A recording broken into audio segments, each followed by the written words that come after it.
ध्यान देना। Okay see, transfer pricing के चैप्टर में अपना क्या चल रहा था, we were discussing the methods of computing ALP. तो सी मेथड्स में अपने टोटल 5 मेथड है, उसमें से कपम हो चुका है, रपम हो चुका है। अब अगला मेथड कौन सा है, पसम। पसम मतलब प्रॉफिट स्प्लिट मेथड। अब सी प्रॉफिट स्प्लिट मेथड के लिए ना एक स्टैंडर्ड एग्जाम्पल है, वो एग्जाम्पल तुम लोग को समझ गया ना, बाद में इसके करोड़ सम भी सॉल्व करोगे सेम ही लगेंगे। मतलब एक टिपिकल सिचुएशन में वो मेथड सूट होता है। जैसे कपम वाला मेथड तो क्या है, कोई भी सिचुएशन में सूट हो सकता है। हाँ, रीसेल प्राइस मेथड भी टिपिकल सिचुएशन में सूट होता है। कैसे, रीसेल प्राइस मेथड में तो क्या होना चाहिए, Soni India, Samsung India, L'Oréal India, ऐसा कोई इंडिया में प्लेयर है, उसका पेरेंट एंटिटी फॉरेन में, वहां से इंपोर्ट करके इंडिया में बेच रहा है, वो भी एक टिपिकल सिचुएशन है। उसी तरह प्रॉफिट स्प्लिट मेथड भी एक टिपिकल सिचुएशन में ही सूट होता है, और वो सिचुएशन अपने को समझनी है, और उसमें एएलपी कैसे निकालते वो अपने को समझना। ओके, तो सी इसके लिए मैंने तैयारी करके रखी है, स्क्रीन पर देखो।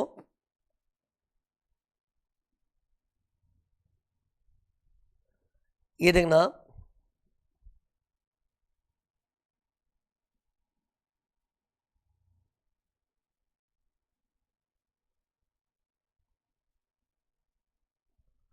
ओके सी इस एग्जाम्पल में जितना बताऊं उतना ही देखना। लुक, अज्यूम करो एक्स लिमिटेड एक कंपनी है, यहाँ वहाँ नज़र मत डालना, जो स्क्रीन पर हाईलाइट हो रही है वही चीज़ तुम लोग देखोगे। ओके, तो एक्स लिमिटेड एक कंपनी है, उसको एम लिमिटेड से सॉफ्टवेयर बनाने का ऑर्डर मिला। क्या सॉफ्टवेयर, इस एक्स लिमिटेड सॉफ्टवेयर डेवलप करके देगी, और बदले में उसने $1,00,000 चार्ज किया है, $1,00,000 चार्ज किया है। और एम लिमिटेड से अपना कोई रिश्ता नाता नहीं है, एम लिमिटेड अपना एक जनरल कस्टमर है, अपना क्लाइंट है। सी मैं ड्राइंग में कभी भी ब्लू कलर में दिखा रहा हूँ ना, मतलब साफ सुथरा ट्रांजेक्शन है, कुछ उसमें झोल झपाटा नहीं है। लेकिन जो ब्लैक कलर से मैं हाईलाइट करता हूँ ना, ब्लैक मतलब काले कारनामे, ब्लैक मतलब काले कारनामे, उधर कुछ लफड़े होते। ओके, तो सी एक्स और एम के बीच में तो मैंने ब्लू कलर दिखाया ना, मतलब ये जेन्यून ट्रांजेक्शन है।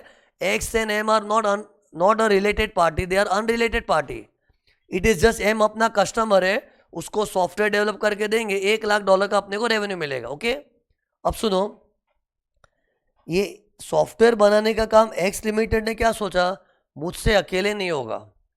एक्स लिमिटेड ने सोचा कि सॉफ्टवेयर में बना तो दूंगा, लेकिन उससे अकेले नहीं हो रहा था, क्योंकि बहुत डिफिकल्ट टास्क था। तो उसने क्या किया मालूम है, उसके 2 भाई लोग हैं, एक्स लिमिटेड के 2 भाई है, वाई लिमिटेड, जेड लिमिटेड, उनकी हेल्प ली, और इन लोग ने डिसाइड किया कि तीनों मिलके सॉफ्टवेयर डेवलप करेंगे। सॉफ्टवेयर डेवलप करना है एम के लिए, लेकिन उसके लिए एक्स वाई जेड तीनों जॉइंटली डेवलप करने का प्लान किए थे। ये देखो क्या लिखा है मैंने, जॉइंट वेंचर। इधर वेंचर क्या है, सॉफ्टवेयर डेवलप करना, और कौन ज्वाइन हो रहा है, एक्स वाई जेड। और नोटिस करना, ये देखो क्या लिखा, ए मतलब तीनों एसोसिएटेड एंटरप्राइज है। अब सुनो, जब 3 लोग ने मिलके काम किया है, तो जो भी रेवेन्यू आएगा तीनों के बीच बांटना पड़ेगा। तो देखो इन लोगों ने बंटवारा कैसे किया है, $1,00,000 का रेवेन्यू था, उसमें 50,000 एक्स लिमिटेड ने रखा है, वाई को मिला 20, जेड को मिला 30, तो 50 + 20 + 30 टोटल हो गया $1,00,000। तो आई एम जस्ट सेइंग कि $1,00,000 को तीनों ने आपस में शेयर किया है। अब सी ये एग्जाम्पल तो मैंने बता दिया, अब अपने को समझना है कि इसमें क्या चीटिंग हो सकती है। सी ये पूरे चैप्टर में अपना मेंटालिटी क्या होना चाहिए मालूम है, इन लोग कुछ चीटिंग करते पहले वो समझो, एंड फिर उसको पकड़ने के लिए गवर्नमेंट के इंतजाम को समझो। तो गैस करो इधर क्या चीटिंग हुई होगी। और पता है ऐसे चीटिंग चीटिंग क्यों बोल रहा हूँ, अपने को ऐसा मेंटालिटी बना देना चाहिए, कभी भी 2-3 एई लोग मिलेंगे ना, जरूर कीड़े करेंगे। एई प्लस आईटी लफड़ा है, और ये कॉम्बिनेशन चेक करो, ये देखो, ये एसोसिएट एंटरप्राइज लोग है, और आईटी भी है, इंटरनेशनल ट्रांजेक्शन, मतलब transaction in which at least 1 party is non resident. तो इधर एक्स लिमिटेड नॉन रेसिडेंट है, ये लोग आर है, तो एटलीस्ट एक पार्टी भी एनआर होता है, उसको आईटी बोलते हैं ना। और कभी भी एई प्लस आईटी का जोड़ा जमा ना, तो मतलब लफड़ा है ही। अब पता है इसमें क्या लफड़ा किया होगा इन लोगों ने, ये देखो, शेयरिंग में घपला किया होगा। ये जो इस पे ध्यान दो, तुम लोग अपने आप समझ जाएगा। ये जो 50,000 20,000 30,000 का शेयरिंग किया ना, ये शेयरिंग में घपला किया होगा। मतलब एक्स लिमिटेड ने ना अपने पास ज़्यादा हिस्सा रखा है। क्यों? क्योंकि एक्स लिमिटेड फॉरेन में है ना, और उसकी कंट्री में टैक्स खाली 10% है। तो एक्स ने अपने भाइयों को समझाया, उसके भाई मतलब वाई एंड जेड भाई, क्योंकि एसोसिएटेड है ना। तो एक्स ने अपने भाइयों को समझाया, देखो समझदारी रखते हैं, मैं थोड़ा हिस्सा ज़्यादा रखूंगा, क्योंकि मेरी कंट्री में टैक्स खाली 10% है, तो मैं अपने पास ज़्यादा हिस्सा रखूंगा तो टैक्स कम आएगा अपने ग्रुप के लिए। आखिर एक्स वाई जेड सेम ही ग्रुप है ना। एंड वाई एंड जेड को क्या बोला, तुम लोग को हिस्सा थोड़ा कम दूंगा मैं, तुम लोग के हाथ में शेयरिंग थोड़ी कम दिखाऊंगा, क्योंकि तुम लोग इंडिया में हो और इंडिया में टैक्स ज़्यादा है, और टैक्स ज़्यादा भरना तो नहीं अपने को। तो सिंस इंडिया में 30% टैक्स है ना, तो ये लोग ने क्या किया, वाई एंड जेड के नाम पे हिस्सा थोड़ा कम रखा है। लेकिन उसमें इस चक्कर में क्या हो रहा है, इंडिया को टैक्स कम मिल रहा है, इंडिया में प्रॉफिट्स कम शो हो रहा है, इंडिया में टैक्स कम मिल रहा है, एंड फॉरेन में प्रॉफिट ज़्यादा शो हो रहा है। तो इधर भी क्या हो गया, इंडिया का profit shifting to foreign. Even this is a typical case of base erosion, profit shifting. तो ये चीज़ तो गवर्नमेंट बर्दाश्त नहीं कर सकती ना। अरे उसी के लिए तो चैप्टर बना ट्रांसफर प्राइसिंग। तो सी ये तो मैंने तुमको बता दिया। इन्होंने लफड़े क्या किए कि लफड़ा ऐसा किया कि एक्स ने ज़्यादा शेयर रखा है, वाई और जेड ने कम रखा है। शायद ऐसा ना भी हो, लेकिन शक हो रहा है। गवर्नमेंट के माइंड में तो ए प्लस IT होता है ना, तो गवर्नमेंट शक करती है, और अपने भी शक करके बोल रहे हैं कि ज़रूर एक्स ने ज़्यादा रखा होगा, वाई एंड जेड ने कम रखा होगा। शायद ऐसा ना भी हो, लेकिन ये शक को माइंड में रखते हुए आगे बढ़ने का और आर्म्स लेंथ प्राइस कैलकुलेट करने का।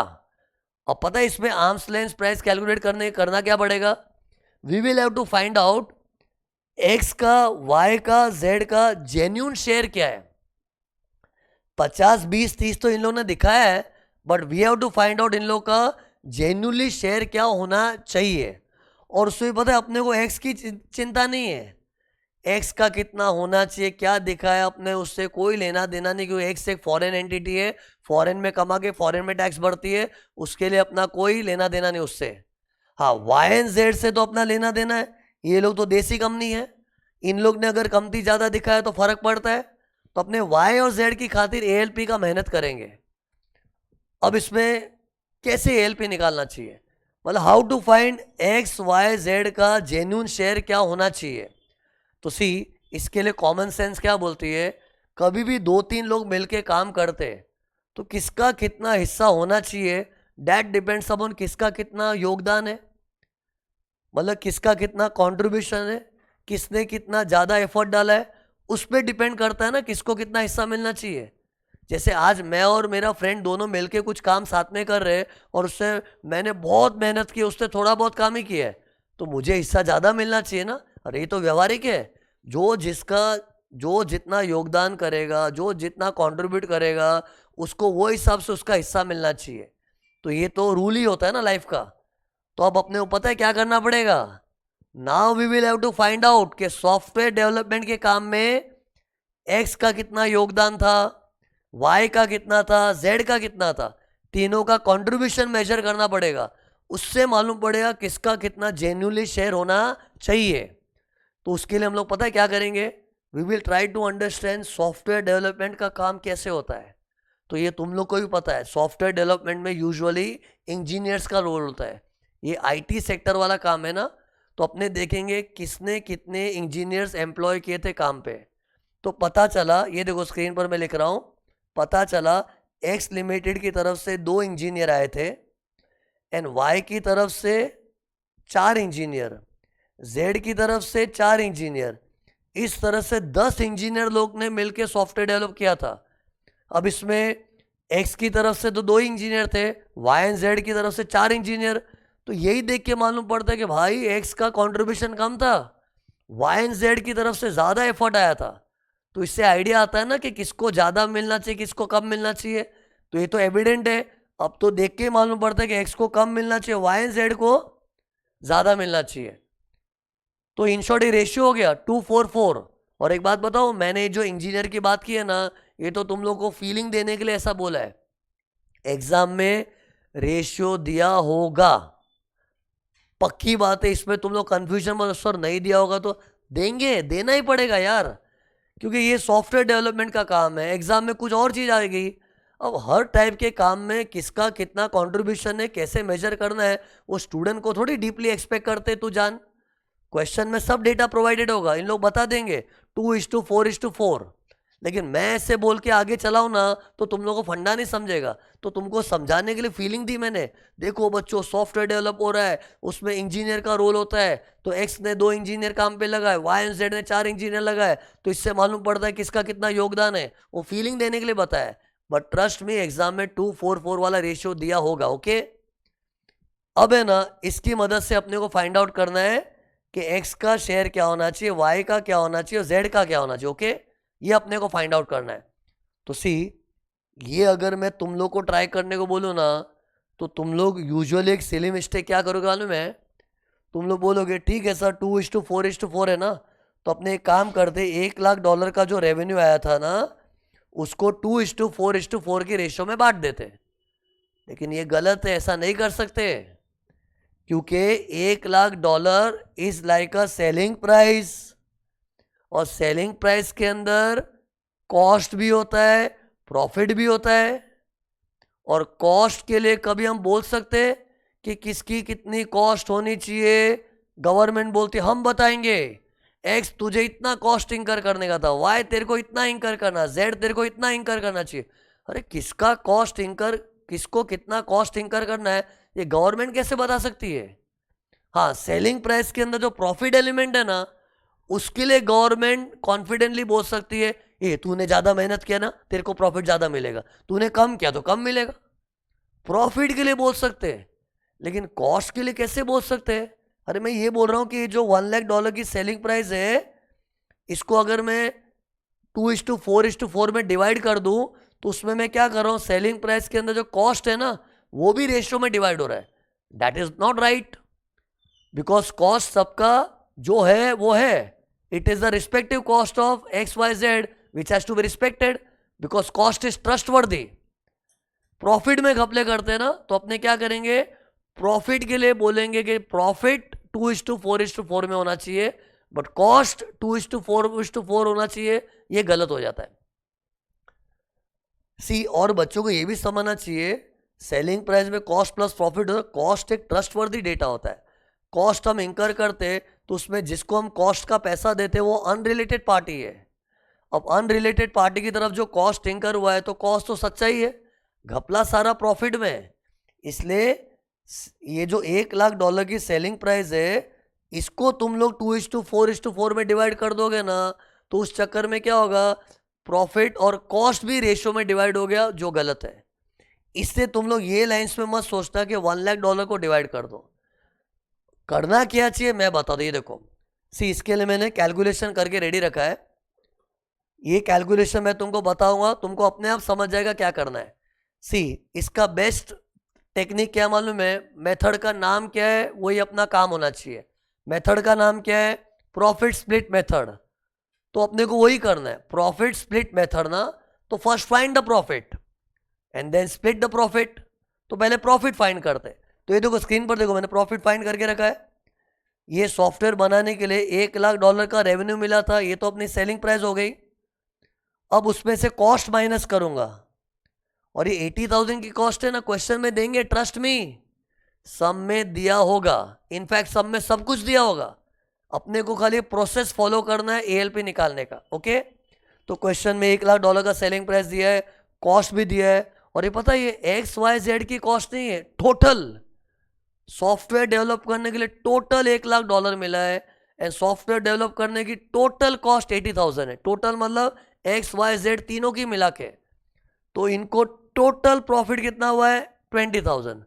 अब ये प्रॉफिट आ गया, अब इसको स्प्लिट करो, और स्प्लिट कैसे करना है, 20-40-40।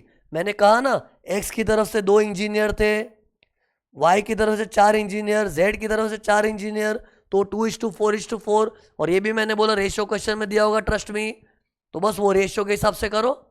तो सी, 20 शेयर का प्रॉफिट है, ये देखो 20 शेयर का प्रॉफिट है, तो 20-40-40 की रेशियो में क्या होगा, इसका 4, इसका 8, इसका 8। मतलब ये वाजिब तरीका है प्रॉफिट बांटने का, रीजनेबल मेथड है, एंड बराबर है ना। वाई की तरफ से मेहनत कम थी, 2 इंजीनियर आए, सॉरी एक्स की तरफ से 2 इंजीनियर थे, तो उसको प्रॉफिट कम मिलना चाहिए 4000। एंड बेचारे वाई एंड जेड तो कितनी मेहनत की है, 4 इंजीनियर को काम पे लगा दिया, तो उनका एफर्ट ज़्यादा, तो प्रॉफिट ज़्यादा मिलना चाहिए। तो ये देखो उनको 8,000 मिल रहा है और एक्स को कम मिल रहा है क्योंकि उसका योगदान भी कम था। तो हमने प्रॉफिट स्प्लिट कर दिया ना। अब प्रॉफिट में कॉस्ट ऐड करना पड़ेगा। क्यों? क्योंकि arms length price is a selling price. और अपने को पता है, ये देखो ये 3 जो सेलिंग प्राइस है ना, इसकी टक्कर का एक सच्चा सेलिंग प्राइस ढूंढना है। मीन्स अपने 50,000, 20,000, 30,000 जिस पे शक कर बैठे हैं, ये भी तो सेलिंग प्राइस जैसा ही है ना। तो अपने उसकी टक्कर का एक सच्चा सेलिंग प्राइस चाहिए। तो सी ये क्यों बोल रहा हूँ? क्योंकि अपने को प्रॉफिट में अभी कॉस्ट ऐड करना पड़ेगा, जस्टिफाई कर रहा हूँ, तब जाके एक सेलिंग प्राइस जैसा आंकड़ा अपने पास आएगा। और कॉस्ट मतलब अभी तीनों के रिस्पेक्टिव कॉस्ट, और वो क्वेश्चन में देंगे, क्वेश्चन में देना ही पड़ेगा।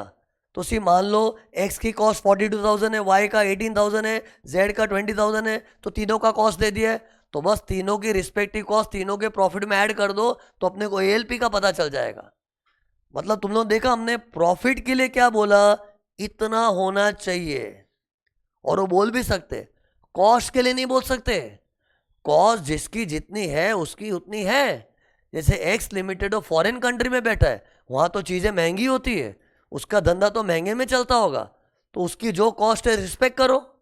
And Y on Z India में होंगे, और इंडिया में भी कोई छोटे मोटे शहर में होंगे, वहाँ चीज़ें सस्ती मिलती होगी, तो उनका कॉस्ट कम है। तो सिर्फ कॉस्ट की तो रिस्पेक्ट करनी पड़ेगी ना। इसलिए पता है अपने को कॉस्ट जैसा दिया है वैसा लेने का, क्योंकि वो ट्रस्टवर्दी है। प्रॉफिट के लिए अपने को असेसी लोग का बात नहीं सुनने का।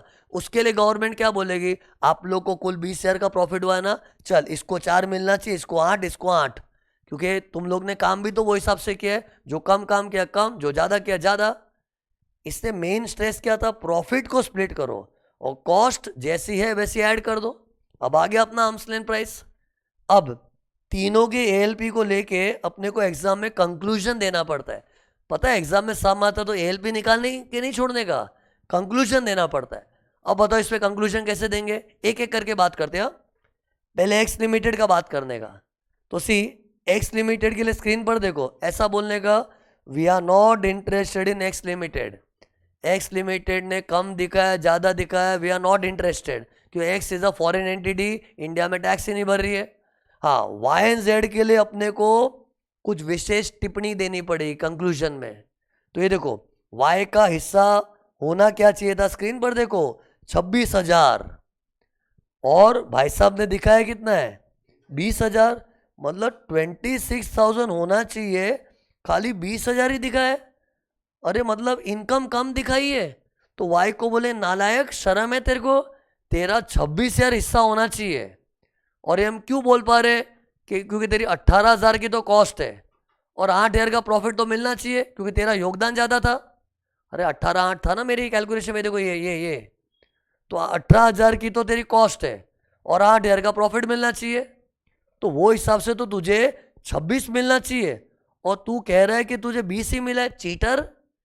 तो ऐसे में गवर्नमेंट क्या बोलेगी, जितना भी उसने कम दिखाया ना, यानी कि $6,000 उसकी इनकम में ऐड करवा देंगे।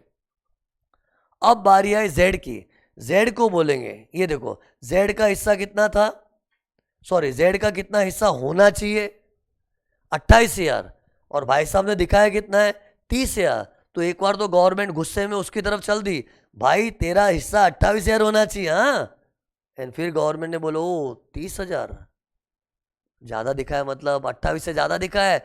तो गवर्नमेंट को भड़क के तो गई थी, तेरा हिस्सा 28 होना चाहिए और तूने ओ 30,000 दिखाया है, 30,000, हाँ तो बराबर है। 28,000 तो ऐसे फालतू था, एएलपी वेएलपी तो ऐसे टाइम पास होता है। तू जब बोलता है तेरी इनकम 30,000 है तो सही बोल रहा है। अरे मैंने बोला था ना गए लेक्चर में कि एएलपी के मुकाबले अगर कोई ज़्यादा इनकम दिखाता है ना तो गवर्नमेंट लालची हो जाती है। फिर ALP goes to buy oil, मतलब तेल लेने गया एएलपी, क्योंकि तुमने एएलपी 28,000 है और दिखाई तो इनकम 30,000 है, और इनकम ज़्यादा दिखाते तो मोस्ट वेलकम। सी हमेशा याद रखना, एएलपी कंप्यूट करने के बाद अगर उसने कमती दिखाया ना, चमाट मार देने का, फिर एएलपी का झंडा गाड़ के रख दो। लेकिन अगर उसको ज़्यादा दिखा है तो फिर ALP का है भाड़ में, जो दिखा है उसको एक्सेप्ट कर लो। और पता है इसमें क्या हो गया, देखो एक अच्छी चीज नोटिस कर रहा हूं बच्चों तुमको, y ने 20 दिखाया तो उसको 26 करवा दिया, और x का सॉरी z का 28 है, फिर भी नहीं 28 नहीं 30 बराबर ही है, तो हमने 30 चला लिया। और x का तो 50 ही है, उसने भी ज्यादा दिखा, तो ज्यादा दिखा तो चलता है ना। तो देखने जाए तो x का 50, y को तो 26 करवा दिया और z का 30 रहने दिया, तो 50 + 26 + 30 $1,06,000। मतलब कमाया ही $1,00,000 है, लेकिन टैक्स आ रहा है $1,06,000 पे। तो इसमें कितने लोगों को अजीब लग रहा है, ऐसे कैसे हो सकता है? होगा ना, क्यों नहीं होगा? उल्टे काम करोगे तो ऐसा ही होगा। ऐसा काम करने का ही नहीं, चुपचाप प्रॉपर वे में शेयरिंग करो तो ये नौबत ही नहीं आएगी। तुम लफड़े करोगे तो ये तो होने ही वाला है, पाप करोगे तो भगवान सजा देगा ना, और तुमने पाप किया तो सजा मिले। और ऐसा क्यों हो रहा है मालूम है? क्योंकि जो कम दिखा रहा है उसको चमाट मार के ज्यादा करवा रहे, और ज्यादा वाले को एक्सेप्ट कर रहे। तो होने में तो होगा ही ना कि 1,00,000 कमा के भी उनको टैक्स 1,06,000 पे आया। समझा 1,06,000 कैसे? इसका 50 और वाई का हमने 26 करवा दिया और इसका 30 रहने दिया, तो ये 1,06,000 हो गया। इसी बोल क्यों रहा, क्यों बच्चों को अजीब अजीब लगता है? अजीब नहीं लगना चाहिए। चीटिंग करेंगे तो ऐसा होता है, और अगर ये नहीं होना चाहिए था तो तुमको शेयरिंग ढंग से करना चाहिए था। तो बस ये मैंने जो किया ना, ये अपना एग्जाम में सॉल्यूशन होगा, लेकिन हर ALP के नीचे अपने को कंक्लूजन देने का। X के लिए कंक्लूजन देना चाहिए, ALP नॉट रिक्वायर्ड क्योंकि फॉरेन एंटिटी है। हाँ, Y के लिए तो मस्त जोरदार कंक्लूजन देना, उसने कमती दिखा, इनकम ऐड होगा वगैरह ये सब। और Z के लिए कंक्लूजन क्या देंगे कि Z का 28 होना चाहिए, लेकिन उसने दिखाया तो 30 है, तो अगर कोई ज़्यादा दिखा रहा है तो मोस्ट वेलकम, तो price declared by Z shall be accepted. तो ये था प्रॉफिट स्प्लिट मेथड। तो सी इधर मैंने जो भी कैलकुलेशन की ना, इसमें कुछ याद नहीं रखना है, every data will be given in the question. अगर स्टूडेंट को कुछ याद रखना है तो पता क्या याद रखना है? प्रॉफिट स्प्लिट मेथड को ऐसे याद रखो, first find the profit then split the profit. इससे मैंने स्क्रीन पर देखो प्रॉफिट और स्प्लिट वर्ड को हाईलाइट किया है। तो पहले प्रॉफिट फाइंड कर लो, फिर उसको स्प्लिट करो, फिर स्प्लिट करके तीनों की रिस्पेक्टिव कॉस्ट ऐड कर दो तो ALP आ जाएगा।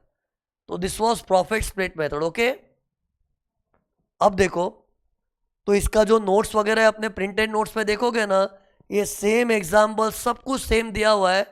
तो बस इसके करोड़ सम सॉल्व कर लो ना, सेम ही स्टाइल में आएगा, एक ही स्टैंडर्ड टाइप का प्रेजेंटेशन उसका। पहले प्रॉफिट कैलकुलेशन करने का, स्प्लिट करने का, कॉस्ट ऐड करने का। खाली मेरा जो सॉफ्टवेयर डेवलपमेंट का एग्जाम्पल था कुछ और आ सकता है, लेकिन ये स्टैंडर्ड चीज़ है। अब सुनो, इसमें ना कुछ चीज़ों का डाउट आता है, वो मुझे क्लैरिफाई करना पड़े, नहीं तो घूमते रहेगा वो। सी एक तो मैंने तुम्हारी सिली मिस्टेक जो होती मैंने जस्टिफाई कर दिया ना, डायरेक्ट $1,00,000 को 2:4:4 में नहीं डिवाइड करने का, क्योंकि $1,00,000 की सेलिंग प्राइस में कॉस्ट भी तो है, कॉस्ट थोड़ी रेशियो में बटेगा, कॉस्ट तो जो है वो ही रहेगा। एक तो ये बात थी। दूसरी बात, स्टूडेंट इस पर आर्ग्यू कर सकता है, सर ये जो नंबर ऑफ इंजीनियर्स को बेस लिया है, मतलब ये इज इट प्रॉपर? तो सी ये शायद रॉन्ग भी हो सकता है। कैसे मालूम है? अगर ये साबित हो जाए कि एक्स की तरफ से जो 2 इंजीनियर थे ना, वो बहुत ही महारथी लोग थे, 30 मार खान एकदम ही फाड़ू इंजीनियर थे, मतलब 2 इंजीनियर भी 10 के बराबर थे। लेकिन वाई एंड जेड के जो 4 इंजीनियर है ना, ये थोड़े लल्लू टाइप है, मतलब ऐसे ही फ्रेशर है, मतलब टाइम पास, मतलब उतना ज़्यादा स्किल नहीं है। तो 4 इंजीनियर है लेकिन क्वांटिटी में 4 है, लेकिन दमदार नहीं है ना। माने इन शॉर्ट इंजीनियर के IQ लेवल का भी तो फर्क पड़ता है ना।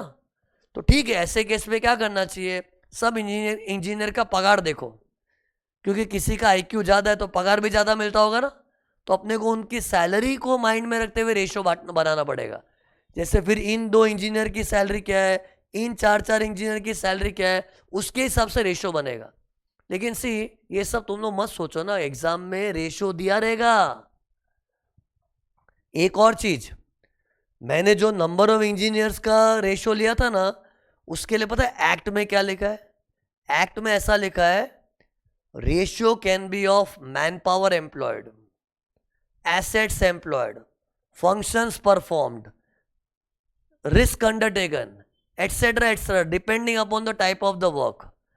अरे एक्ट में तो ऐसा ही देना पड़ेगा ना कि रेशियो के लिए, सुनो क्या क्या बोला था, man power employed, assets employed, functions perform, risk undertaken, बोलूंगा सबके ऊपर कुछ ना कुछ बोलूंगा, बट एक्ट में ऐसा लिखा कि ये रेशियो का बेस होता है। जैसे मैंने नंबर ऑफ इंजीनियर लिखा है, मतलब मैन पावर एम्प्लॉयड देखा था, लेकिन कानून क्या बोलता है, हमेशा मैन पावर एम्प्लॉयड नहीं, कभी कभी कोई प्रोजेक्ट एसेट सेंसिटिव होता है। जैसे ये तो इंजीनियर में इंसान, सॉरी ये तो सॉफ्टवेयर डेवलपमेंट में इंजीनियर लोग का रोल था ना, लेकिन कभी कभी कोई कोई प्रोजेक्ट में ना एसेट्स का इंपॉर्टेंस होता है।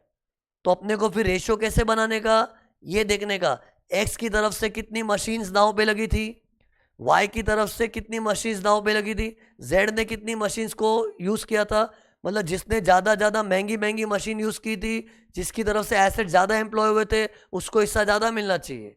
लेकिन वो कब, जब कोई प्रोजेक्ट एसेट सेंसिटिव होता है। तो मेरा प्रोजेक्ट सॉफ्टवेयर बनाने का इंजीनियर सेंसिटिव था, इसलिए मैन पावर एम्प्लॉयड लिया, लेकिन कभी कभी एसेट्स एम्प्लॉयड भी होता है। अरे कानून में लिखा है कि it all depends upon the type of the work taken up in joint venture.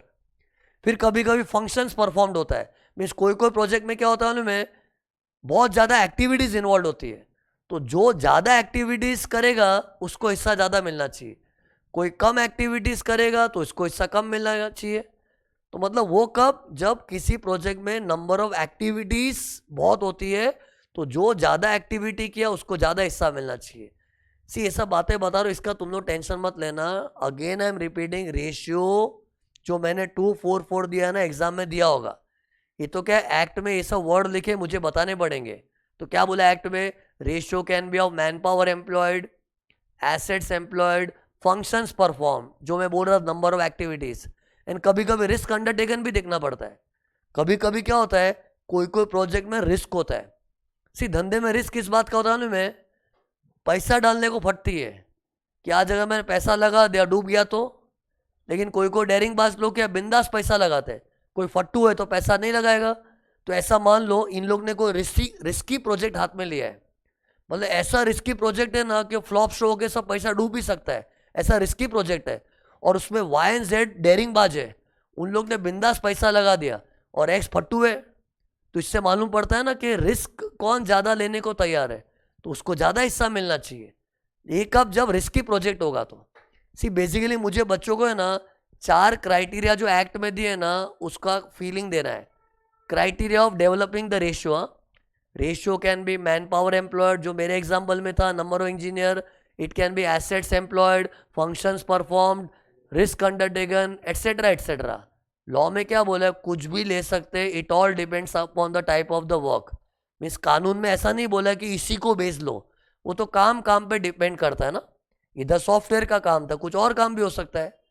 Anyways, ये तो मुझे सर होने के नाते ये सब का एक्सप्लेनेशन देना पड़ता है, क्योंकि तुम लोग अपने नोट्स में ये सब लिखा हुआ भी देखोगे कि contribution can be measured in man power employed ratio, assets employed, function perform, risk undertaken. तो लिखा हुआ देखोगे तो तुमको समझना पड़ेगा ना, इससे मुझे समझाना पड़ता है।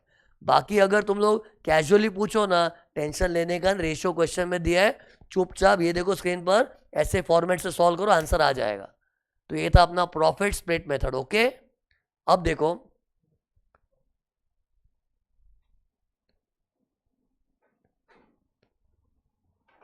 ये देखो चैप्टर का बिगिनिंग, जैसे जब भी हम लोग आगे बढ़ेंगे ना, अपने को ये पेज देखने का कि ये पेज में क्या है, पूरे चैप्टर का समरी है, और इसको देखते देखते पढ़ेंगे ना, अपने को मालूम पड़ेगा कि इतने बड़े चैप्टर में हम कहाँ पहुँच चुके, कितना हुआ कितना बाकी है।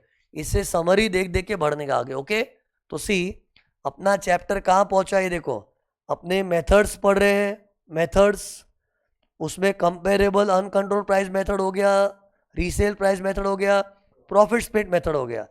अब अगला मेथड है कॉस्ट प्लस मेथड।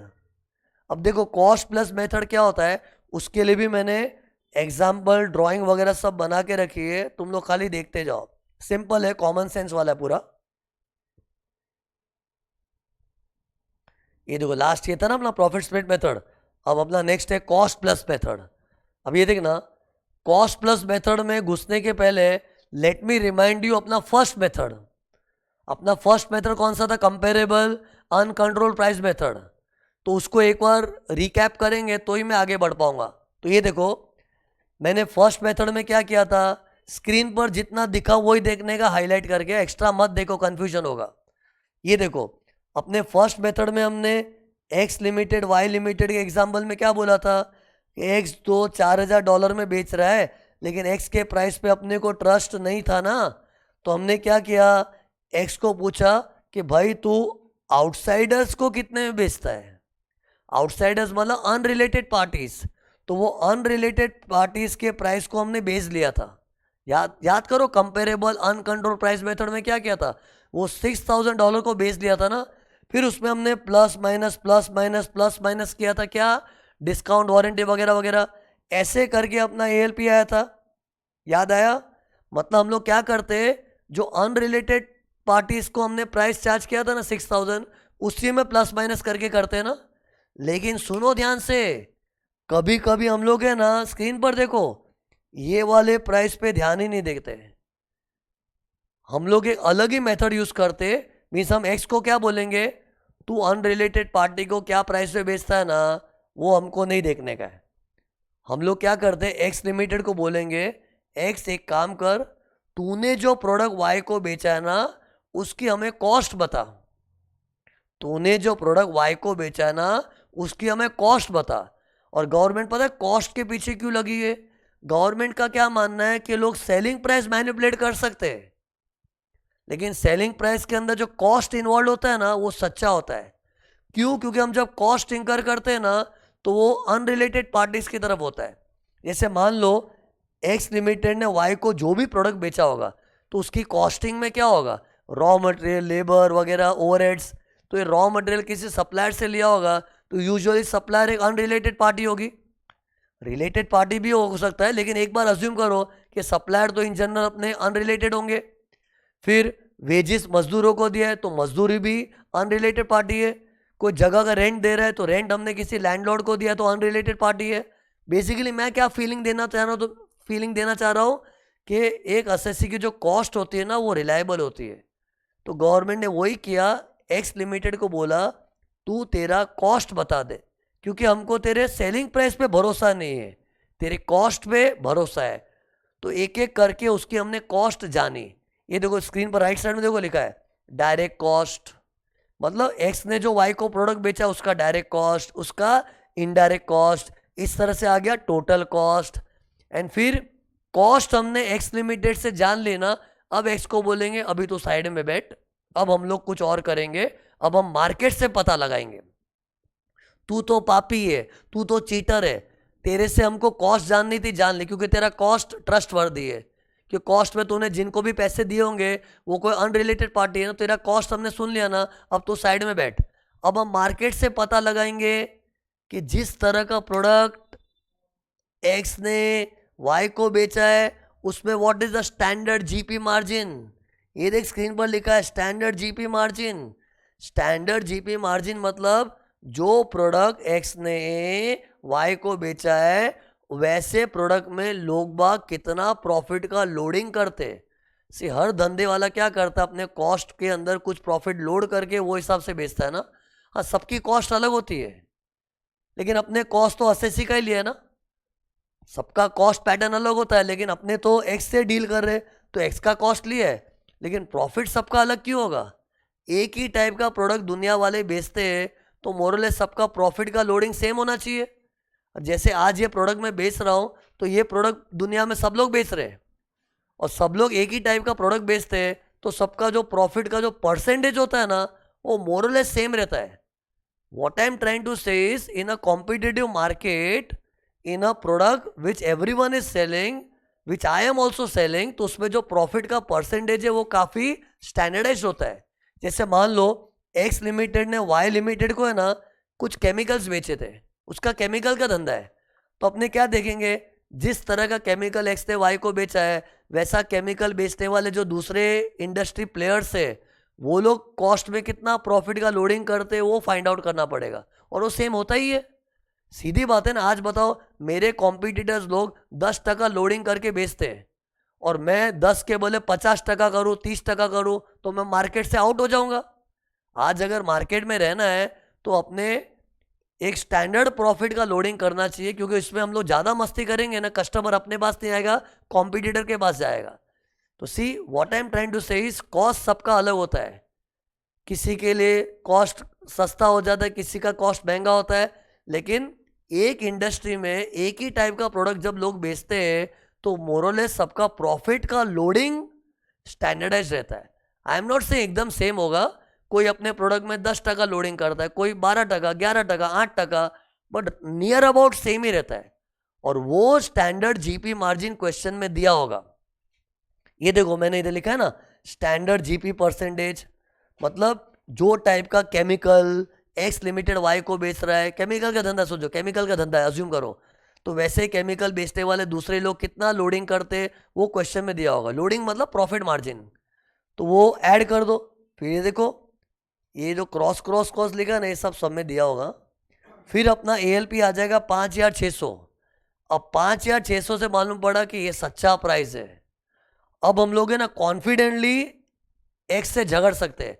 एक्स को बोलेंगे बेशरम, हमने तेरी ही कॉस्ट को लिया है, तेरे प्रोडक्ट की तेरी ही कॉस्ट को पकड़ा है, सब कुछ तेरे से ही हमने लिया है, खाली प्रॉफिट मार्जिन हमने मार्केट से लिया है। और मार्केट झूठा नहीं, तू झूठा होगा, मार्केट झूठा नहीं है। और मार्केट से 10%, 15% का जीपी मार्जिन मिला वो लिया है। उसके बाद तेरी सेलिंग प्राइस 5,600 होनी चाहिए, तो होनी चाहिए ना। और बेशरम तूने खाली 4,000 दिखाया है।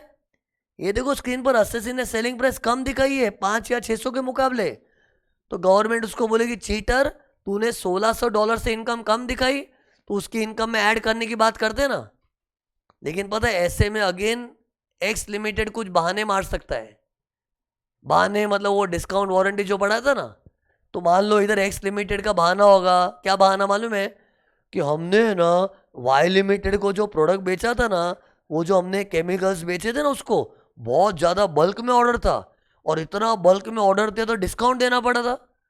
और मार्केट से आप जो जीपी परसेंटेज उठा के लाए हो, अरे एसएससी गवर्नमेंट को बोलेगा जो मार्केट में 10%, 15% जीपी मार्जिन चलता है वो बराबर है, लेकिन मार्केट में डिस्काउंट देने का पॉलिसी नहीं है। देखो पता लगाओ मार्केट से। मार्केट में आपने ये तो पता लगा दिया सब लोग 10%, 15% लोडिंग करते हैं, लेकिन मार्केट में ये भी तो पता लगाओ कौन डिस्काउंट देता है, कोई डिस्काउंट नहीं देता है। लेकिन हमारा स्पेशल केस है, हमने हमारे वाई लिमिटेड को जब माल बेचा था भारी डिस्काउंट दिया था। अरे मतलब SSC is trying to justify कि my transaction was a different terms and market एक अलग टर्म्स पे चलता है। तो अगर ऐसी बात करेगा ना तो उसको रिकनसाइल करना पड़ता है। तो ऐसे में हम लोग क्या करेंगे, एक्स को बोलेंगे चल तूने वाई को डिस्काउंट पे माल बेचा था ना, ये डिस्काउंटेड था ना, तो एक काम करते हम इसको भी डिस्काउंटेड कर देते। किसको, 5,600 को, और इसको भी डिस्काउंटेड कर देंगे तो फिर तो ट्रांजेक्शन एट पार हो जाएगा ना। तो उसके लिए अपने को सम में देखना चाहिए कि एक्स ने वाई को कितना डिस्काउंट दिया था। तो ये देखो मान लो एक्स ने वाई को कुछ $400 का डिस्काउंट दिया था, तो वही $400 का डिस्काउंट इसमें लेस कर देंगे। अरे मतलब ये कोई नई चीज़ नहीं है, ये तो मैंने तुमको पिछले मेथड से भी बताया था, इधर भी बता रहा हूँ। सी हर जगह ये तो आ ही सकता है ना। इधर कितना भी गवर्नमेंट बोल दे तेरे कॉस्ट में मार्केट का जीपी ऐड करके इतना आएगा, तो एसएससी तो अपने ट्रांजेक्शन को अनोखा बता ही सकता है ना। तो ठीक है, अगर तेरा ट्रांजेक्शन अनोखा है, मतलब ये काला वाला, उसमें तूने तेरे वाई को डिस्काउंट दिया था, तो डिस्काउंट दिया था ना, चल यही डिस्काउंट अगर 5,600 में भी होता तो क्या हो जाता, चलो 400 का डिस्काउंट देता तो भी 5,200 तो होता है ना। अब तू 5,200 के मुकाबले से भी उसके मुकाबले भी कम दिखा रहा है, अब तो तेरे में चीटिंग है। फिर हम लोग $1,200 उसकी इनकम में ऐड करवा देंगे। इन शॉर्ट से डिस्काउंट तो एक एग्जांपल था, बेसिकली मुझको तुम्हें बताना था कि इधर भी ऐड और लेस एडजस्टमेंट्स वाला पॉइंट आता है। वो बोलते हैं ना ऐड और less adjustments to account for differences between IT and UT. IT मतलब ये काले कारनामे वाला ट्रांजेक्शन, इसको आईटी बोलते हैं। यूटी मतलब इंडस्ट्री में जो दूसरे प्लेयर लोग जीपी मार्जिन लोड करते हैं, वो अनकंट्रोल ट्रांजेक्शन्स होता है वो। तो इन शॉर्ट इधर भी वो करना पड़ता है, एंड फिर आखिर में इधर एएलपी आ जाता है। अब पता है ये कैलकुलेशन तो मैंने जो किया ना, इसमें कोई बहुत बड़ा रॉकेट साइंस नहीं है। देखने हैं तो मैंने क्या किया है, मेथड का क्या नाम था, कॉस्ट प्लस मेथड, वही लिटरली मैं कर रहा हूँ, कॉस्ट को ढूंढ के प्रॉफिट ऐड करके कॉस्ट प्लस मेथड किया है। अब पता है इधर बच्चों को डाउट क्या आएगा, अभी तक सब हाँ में हाँ मिलाने वाली बातें थी, हाँ बराबर है बराबर है बराबर है, लेकिन मन में डाउट क्या घूमना चाहिए, सुनो अब ये डाउट आना चाहिए, लुक हियर, कि सर हमने फर्स्ट मेथड में क्या किया था, $6,000 को बेच लिया था। तुम लोग भी नोटिस करो, डिफरेंस नोटिस करना। फर्स्ट मेथड में क्या किया हमने, एक्स लिमिटेड की कॉस्ट पता लगाने का ट्राई नहीं किया। फर्स्ट मेथड में हमने सेलिंग प्राइस को ही कुछ कुछ करके सेलिंग प्राइस बनाया, और ये वाले में तो कॉस्ट प्लस करके सेलिंग प्राइस निकाला। मतलब ये देखो, फर्स्ट मेथड में हमने $6,000 की सेलिंग प्राइस को ही बेच लिया था, लेकिन वो ट्रस्ट वर्दी सेलिंग प्राइस थी, it was a price charged to unrelated party. उसी में plus minus plus minus plus minus करके आंसर आया था, that was CUPM, comparable uncontrolled price method. और I am just telling you the difference.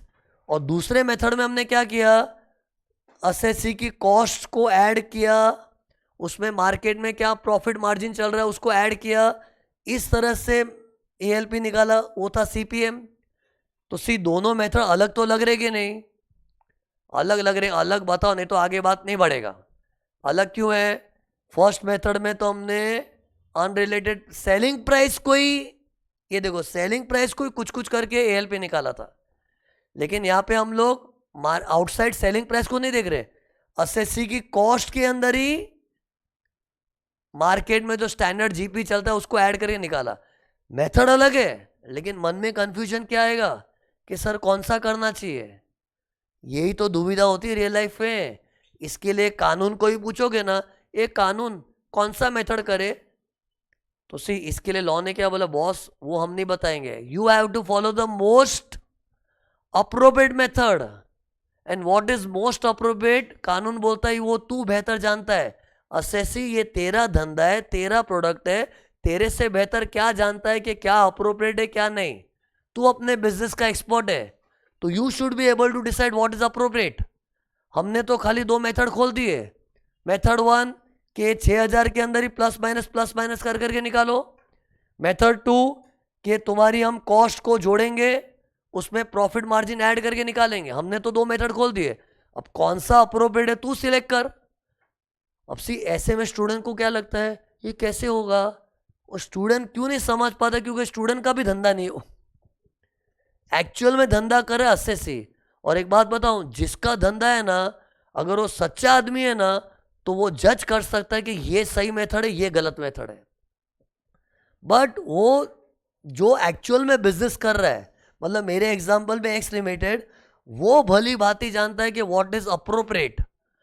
तुमको लग रहा है वो कैसे मालूम पड़ेगा, अरे बॉस जो बिजनेस करता है ना वो उस बिजनेस का एक्सपर्ट हो जाता है, और उसके सामने मैं दो चीज खोलूं ना, ये देखो 6,000 में प्लस माइनस करो, एंड दूसरा ये वाला, तो बिजनेसमैन जो एक्सपर्ट है वो जेन्यून होगा ना, सच्चा इंसान होगा ना, भगवान का आदमी, तो बता पाएगा कि ये अप्रोप्रिएट है कॉस्ट प्लस, कि ये अप्रोप्रिएट है, ही कैन से। और वो कानून को पता है, इससे गवर्नमेंट ने उस पर ही डाला है।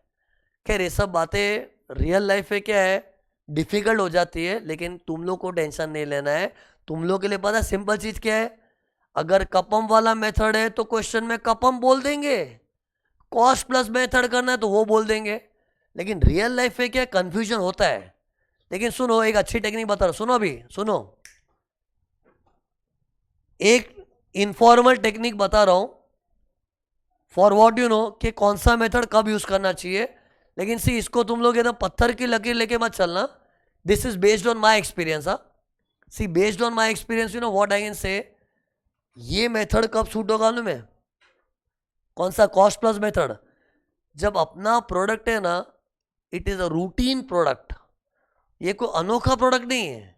जैसे केमिकल, मैं जिस तरह का केमिकल बेच रहा हूँ, केमिकल्स होते हैं ना ये हाइड्रोक्लोराइड वगैरह है, जिंक विंक जो भी केमिस्ट्री में पढ़ते हैं, जिस टाइप का केमिकल मैं बेच रहा हूँ ना वो इतना रूटीन है, वो मैं क्या गांव दुनिया में सब बेचते हैं। तो जब एक रूटीन टाइप का प्रोडक्ट होता है ना, routine not a unique product, routine product, तो उसमें कॉस्ट प्लस मेथड ज़्यादा अप्रोप्रिएट है। क्यों मालूम है, क्योंकि अगर मेरा प्रोडक्ट अनोखा नहीं है, वो मैं क्या मतलब गली गली में लोग बेचने वाले ऐसे मिलेंगे, हर शहर में वैसा प्रोडक्ट बेचने वाला मिलेगा ही। तो जब वो प्रोडक्ट इतना रूटीन है तो मतलब उससे कंपटीशन बहुत है। और कॉम्पिटिटिव प्रोडक्ट में क्या होता है, अगर एक बिजनेसमैन 10% प्रॉफिट लोड करता है तो दूसरा भी 10% ही लोड करे, तीसरा भी 10%। कोई मस्ती नहीं करेगा क्योंकि कंपटीशन में सबको रहना है। थोड़ा बहुत भी हम लोग प्रॉफिट लोडिंग ज़्यादा कम करेंगे तो कस्टमर अपने पास नहीं आएगा। इससे पता है तुम लोग ये इनफॉर्मल टेक्निक याद कर सकते हो कि अगर किसी एसएससी का प्रोडक्ट एकदम ही रूटीन टाइप है, मतलब इंडस्ट्री में हर कोई वो प्रोडक्ट बेच रहा है, तो cost plus method is best. और इसमें एक अच्छी चीज़ क्या मालूम है, हमने जो डायरेक्ट कॉस्ट इनडायरेक्ट कॉस्ट लिया ना, वो एसएससी का ही कॉस्ट लिया है। किसका? एक्स का। और अपने एक्स के लिए एलपी निकाल रहे, तो हमने एक्स की कॉस्ट से ही बनाया है। और मार्केट का ये जो स्टैंडर्ड जीपी मार्जिन वो भी ज़्यादा रिलायबल क्यों है? क्योंकि मैंने बोला रूटीन प्रोडक्ट है अपना, इतना स्टैंडर्ड प्रोडक्ट है, हर कोई बेच रहा है, तो उसका जीपी मार्जिन भी रिलायबल होता है। तो वैसे में ये मेथड फॉलो करो। लेकिन अगर मेरा product it is not a routine product, unique product है, मतलब जैसे ये चीज़ है, ये चीज़ सब लोग बेचते होंगे लेकिन मेरे प्रोडक्ट में कुछ खास है, एकदम स्टीरियोटाइप प्रोडक्ट नहीं है। जैसे केमिकल इंडस्ट्री में तो कि केमिकल जैसे है वैसे है ना यार, उसमें क्या क्वालिटी ऊपर नीचे यार। लेकिन मान लो कोई ऐसा प्रोडक्ट है, उस प्रोडक्ट में माना कि दूसरे प्लेयर भी होंगे, लेकिन मेरा प्रोडक्ट में कुछ वेरिएशन है, कुछ है, means I am able to say कि माई प्रोडक्ट इज यूनिक। तो अगर मेरा प्रोडक्ट यूनिक है, सुनो ध्यान से, क्या बोला? Unique. It is not a routine product जो हर कोई बेच रहा है, इट इज़ यूनिक। देन ऐसे केस में ये देखो, ये वाला मेथड चलेगा। फिर गवर्नमेंट भी एक्स को क्या बोले, ओ तेरा प्रोडक्ट यूनिक है ना, चल तू ये यूनिक चीज आउटसाइडर को कितने बेचता वो बताना। फिर उसके अंदर प्लस माइनस करना चालू कर देंगे, यानी कि CUPM, first method, comparable uncontrolled price method. Anyways ये मैंने तुमको जो बताया ना, इसका कोई कानून में नहीं लिखा है, ये तो मैं अपने एक्सपीरियंस से बता रहा हूँ। क्योंकि सी मैं तो ये सब चीज़ों में बुरी तरह से डूब चुका हूँ ना, पढ़ा पढ़ा के, तो मेरे को बहुत रिसर्च करना पड़ता है, तो उसके बेस पे बता रहा हूँ।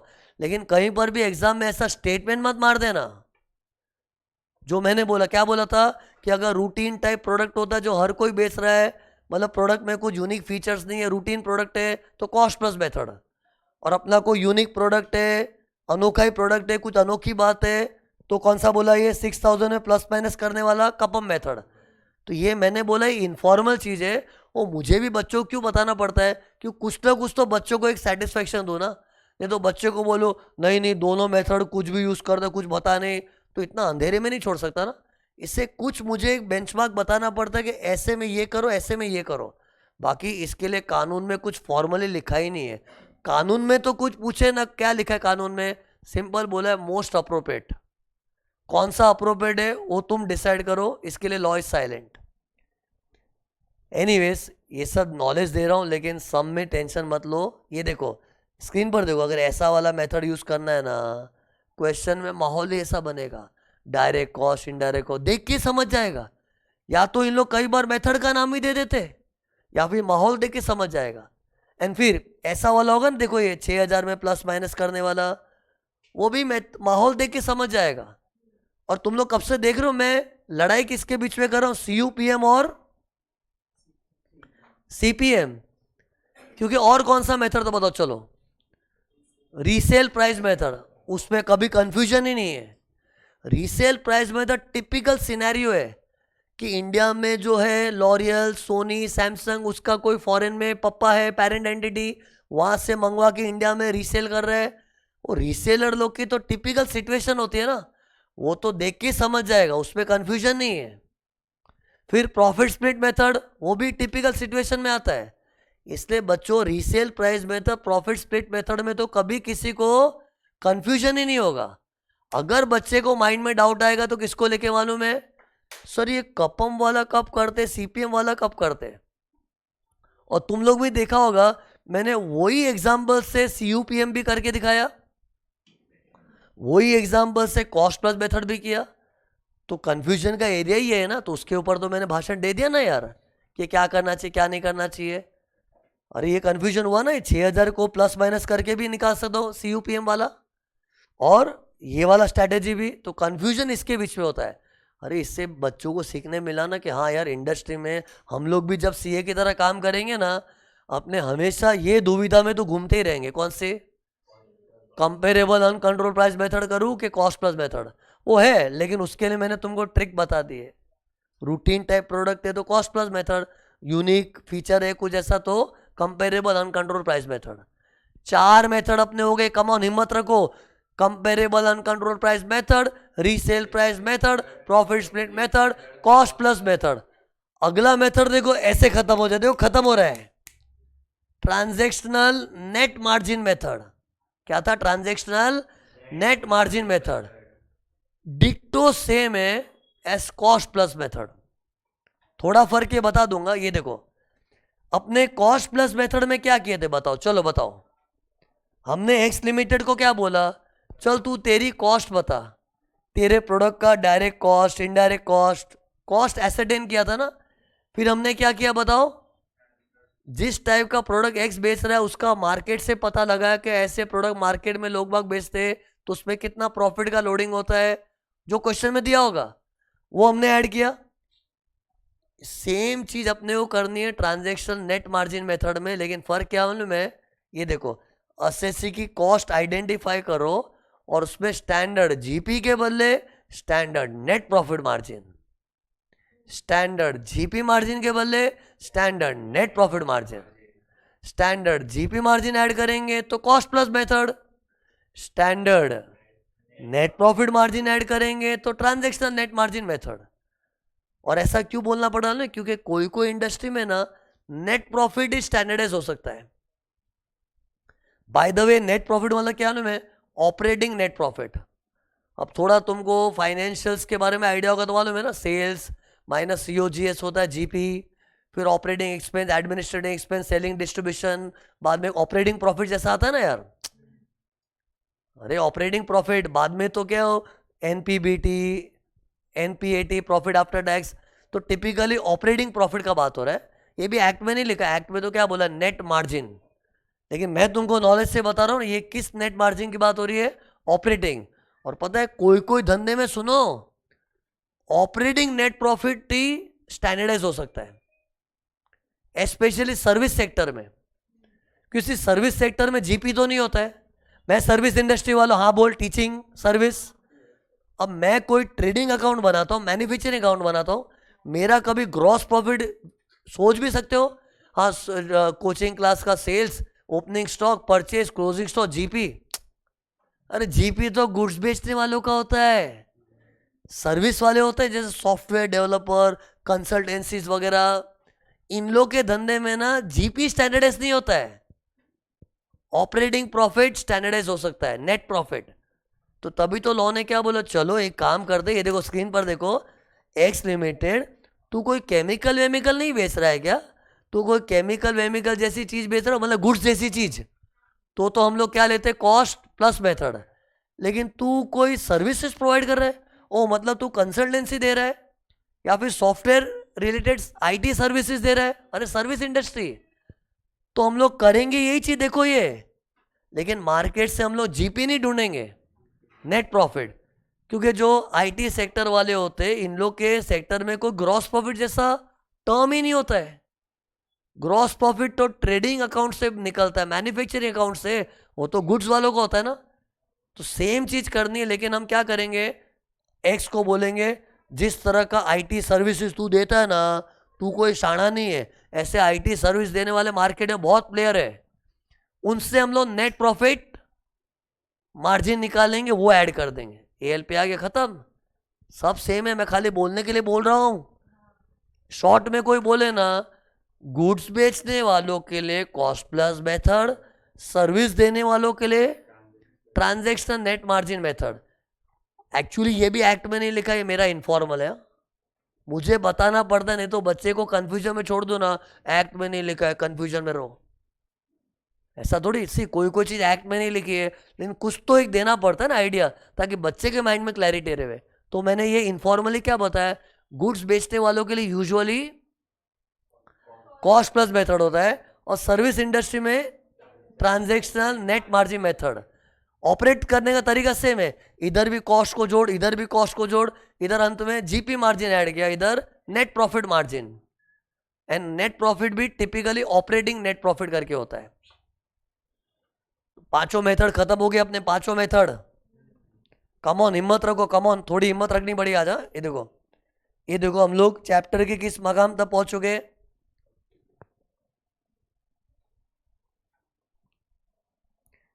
जैसे ही कुछ पढ़ा के आगे जाओ ना, ये चीज देखने का मेरी इच्छा क्या मालूम है, बाय द एंड चैप्टर खत्म होना, ये पूरा चीज दिमाग में रट जाना चाहिए, छप जाना चाहिए पूरा, सब आ गया इसमें यार। और ये बड़ा टॉपिक है एक्चुअली।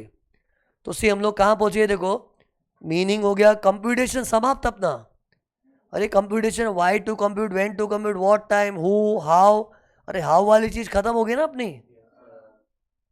कपम व, रपम व, पसम व, सीपीएम व, टनम व। लास्ट में अपने क्या किया था अभी, सीपीएम और टनम किया। टनम क्या था, टनम, अरे टनम, सनम नहीं, सनम नहीं, टनम, ट्रांजैक्शनल नेट मार्जिन मेथड। पहले था कॉस्ट प्लस मेथड था, उसके पहले था प्रॉफिट स्प्लिट मेथड सॉफ्टवेयर वाला हो, फिर रीसेल प्राइस मेथड था, उसके पहले था कंपेरेबल अनकंट्रोल प्राइस मेथड। तो ये मेथड्स हो गए अपने, ओके।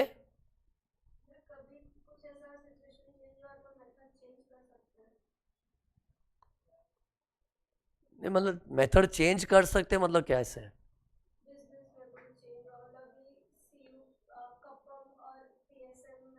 सी मेथड तो सी एक असेसी का बिजनेस तो वही रहेगा। आज फॉर एग्जांपल मैं कोई केमिकल्स बेचता हूँ, मैं कोई केमिकल्स बेचता हूँ, अब मेरा जिंदगी भर बिजनेस तो वही रहने वाला है ना यार।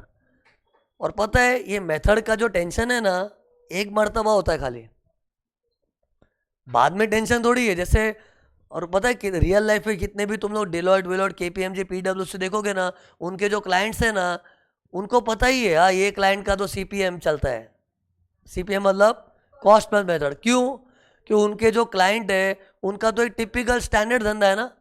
जैसे मैं डिलॉयट केपीएमजी हूँ, बड़ी फॉर्म हूँ, और मेरा कोई क्लाइंट केमिकल इंडस्ट्री वाला है, तो ठीक है, पहली बार मेरे को जब क्लाइंट मिला था ना वो, तो मुझे बहुत सिर खपाना पड़ा था, मेरे को भी उसके धंधे को समझना पड़ा था, क्योंकि एज अ चार्टर्ड अकाउंटेंट मुझे भी उसको सही मेथड एडवाइस करना है, मोस्ट अप्रोप्रिएट है ना। तो पहले मीटिंग में मैंने बहुत ब्रेनस्टॉर्मिंग किया होगा मेरे क्लाइंट से, सीए बन के फील कर मालूम पड़ेगा। तो पहली बार मेरे को जब क्लाइंट मिला केमिकल इंडस्ट्री वाला, तो उसको मैंने बहुत पूछताछ किया, और मतलब सीए लोग भी थोड़े इंटेलिजेंट होते ही है ना आखिर, तो पूछताछ करके ड्रिल करके थोड़ा पहली बार उसको टाइम लगा होगा, और एक बार डिसाइड हो गया चल तेरे केस में कॉस्ट प्लस मेथड चलेगा, तो फिर उसका धंधा तो वही रहेगा, फिर मेथड चेंज करने का सवाल क्यों है। हाँ, कल को मेरा क्लाइंट बोले सीए साहब हम लोग ने अभी केमिकल बेचना बंद कर दिया, अभी हम लोग आईटी सेक्टर में आ गए, हाँ तो उसके लिए मुझे नए मेथड का सोचना पड़ेगा। लेकिन मेथड में किच पिच पहली बार जब क्लाइंट आता तभी होगा ना यार। हाँ, एट द मोस्ट क्या मालूम है, मेरे क्लाइंट के साथ मिलके मैंने कॉस्ट प्लस मेथड डिसाइड किया, और स्कूटी में पंगा हो गया, गवर्नमेंट ने ऐसी बैंड बजाए, बोले हट कॉस्ट प्लस में चिंदी हट, कुछ भी कर रहा है, कहाँ से सीए उठा के लाए, सीए भी पागल है। तो हो सकता है कॉस्ट प्लस को लात मार के सीयूपीएम आ गया होगा, कॉस्ट सॉरी क्या था सीयूपीएम, कंपेरेबल अनकंट्रोल। बट ठीक है, एक बार वो डिसाइड हो गया तो वही चलेगा ना फिर यार। मतलब रियल लाइफ में क्या, एक बार जब नया नया क्लाइंट मिलता है, पहली बार ब्रेन स्टॉर्मिंग करके मेथड नक्की करना पड़ता है, फिर तो फॉर एवर ही चलता है, अनलेस हिज बिजनेस और प्रोडक्ट चेंजेस। मतलब एक्चुअली इंटरेस्टिंग काम है, मतलब तुमको ऐसा कोई काम मिल जाए ना, ट्रांसफर प्राइसिंग जैसा कोई एसएससी, तो मतलब काम करने में मजा आता, थोड़ा इंटरेस्टिंग क्रिएटिविटी वाला काम है। और भी आगे चीज पढ़ाऊंगा ना और इंटरेस्ट जागेगा, एक्चुअली इंटरेस्टिंग चीज है। मेरा पास्ट एक्सपीरियंस बताऊं, इलेक्टिव सब्जेक्ट का कंफ्यूजन होता है ना, कितने लोग का ये ट्रांसफर प्राइसिंग का चैप्टर होता है ना, सर मेरे को इलेक्टिव में इंटरनेशनल टैक्सेशन लेने का मन, ले सकता हूँ ना, एक बार उसका मन चल देता है, क्योंकि इंटरनेशनल टैक्सेशन बहुत ही बेहतर सब्जेक्ट है वो जो इलेक्टिव वाला, उसमें जो नॉलेज मिलता है ना, एक्चुअली अपने जो स्टीरियोटाइप सीए है ना, उससे हटके तू इंटरनेशनल लेवल का सीए बनने का सोच सकता है। मतलब तू यूएस में जाके, कनाडा में जाके, दूसरे देशों में जाके भी अपना प्रैक्टिस सेट करने का सोच सकता है, नॉलेज ही इस टाइप का मिलता है, और एक्चुअली इंटरेस्टिंग है। अपने क्या है, income from house property chapter 6 से कैपिटल गेन से पक चुके हैं, ये सब इंटरेस्टिंग लगता है। मतलब थोड़ा और डीप करना है तो इलेक्टिव सब्जेक्ट में जाना पड़ेगा, इंटरनेशनल टैक्सेशन। एनीवेज, अभी तो अपने को पास होने के हिसाब से सोचना है, इसलिए लोग ऑप्शन पास होने के हिसाब से देखते हैं। देखो अपना इधर पहुंच, ये इधर तक खत्म हो चुका है ना मेथड। अगली थियरी क्या है देखो, देख इधर दिख नहीं रही, देखो मैं दिखा दूँ, देखो मैं दिखाता हूँ। एवरेज, अब एवरेज वाली थियरी क्या है बताऊंगा। जो भी इसकी थियरी है ना, 2 पार्ट में कुछ आएगी, एक पार्ट तो अभी हो ही जाएगा आराम से। कुछ एवरेज जैसा थियरी बता रहा हूँ, एक पार्ट हो जाएगा आराम से, हो जाएगा, थोड़ा करना पड़ेगा आज। अभी देखो एवरेज का ऐसा है ना, सिंपल है, सच्ची बता रहा हूँ, कसम झूठ नहीं बोल रहा हूँ, बहकाने के लिए नहीं, मतलब बहलाने फुसलाने के लिए नहीं। ये देखो, मैं एवरेज का कुछ कॉन्सेप्ट पढ़ा रहा हूँ, स्क्रीन पर देख रहे हो, ये देखो मैं वही एग्जांपल ले लेके बार बार पढ़ा रहा हूँ। देखो अपना पापी एक्स लिमिटेड और उसका भाई वाई लिमिटेड फॉरेन में, और काला मार्कर काले कलर से किया, मतलब काले कारनामे। अब दोनों ए ही है, और कभी भी 2 ए ही मिलेंगे, जरूर कीड़े करेंगे। ए ही प्लस आई टी लफड़ा है। क्या लफड़ा किया इन लोगों ने बताओ। एक्स ने जब वाई को माल बेचा ना, तो उसे सेलिंग प्राइस जरूर कम दिखाया होगा। सच झूठ का पता नहीं होता है, वो तो शक करने वाले कैसे होते हैं। जैसे आज सर लोग भी बच्चों पे शक करेंगे, तो ये पढ़ के नहीं आया होगा, पढ़ के नहीं आया होगा। एक शकी प्रोफेसर का दिमाग ऐसे होगा ना, ये टाइम पास ही करता होगा, पढ़ता ही नहीं होगा, होमवर्क नहीं किया, सो रहा था इसलिए। तो वैसे गवर्नमेंट का शकी दिमाग क्या बोलता है बताओ। ये एक्स और वाई की जोड़ी को देख के क्या लगता है, क्या शक शक दिमाग कैसा बात करता है, शक वाला। जरूर तुमने सेलिंग प्राइस कम दिखाया होगा। हकीकत में शायद सच्चे लोग भी हो सकते दुनिया में, लेकिन अपना इस चैप्टर में रूल क्या, ए प्लस आई टी शक की निगाह से देखो। ओके, अभी अपने को इसमें शक हुआ तो अपने क्या करते, सच्चा प्राइस ढूंढने की मेहनत करते।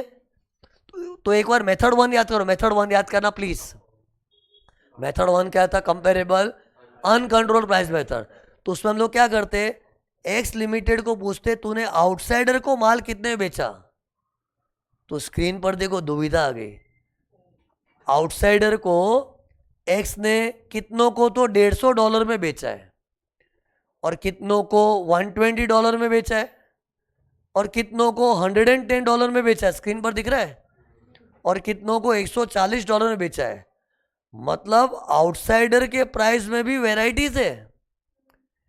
अपने क्या एक्सपेक्ट करते, चलो आउटसाइडर अनरिलेटेड पार्टीज के साथ किया हुआ कोई प्राइस होगा, तो उस प्राइस को बेस लेके प्लस माइनस करते रहेंगे। लेकिन इधर क्या, आउटसाइडर दुनिया भी बड़ी वैरायटी वाली दुनिया है। अरे ऐसा हो सकता है रियल लाइफ में। मीन्स एक्स लिमिटेड को हमने जब ड्रिल किया, तो एक्स को पूछा सच्ची सच्ची बता, तू ये अनरिलेटेड पार्टी आउटसाइडर को कितने बेचता है। तो कितने ट्रांजेक्शन से प्रूव किए, 150 में बेचा है, किसी को 110 से बेचा है, किसी को 140। अभी तो कंफ्यूजन हो गया, फिर सच क्या है। अगर ऐसा होता ना, कैसा बताओ कैसा, अगर एक्स लिमिटेड ने पूरे आउटसाइड वर्ल्ड को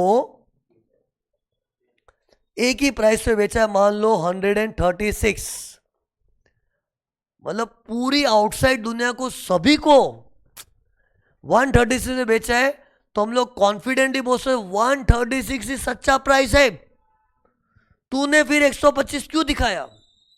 अरे मतलब फिर एसएससी को ब्लेम करना भी इजी हो जाता है। अरे पूरे जहां को तू 136 में बेच रहा है, ये देखो पूरे जहां को तू, जहां मतलब आउटसाइड वर्ल्ड, सबको 136 में, लेकिन फिर इधर 125 क्यों। फिर तो हम लोग सीधा उसको चीटिंग किया बोल सकते हैं ना। लेकिन इधर गवर्नमेंट कंफ्यूज हो गई है।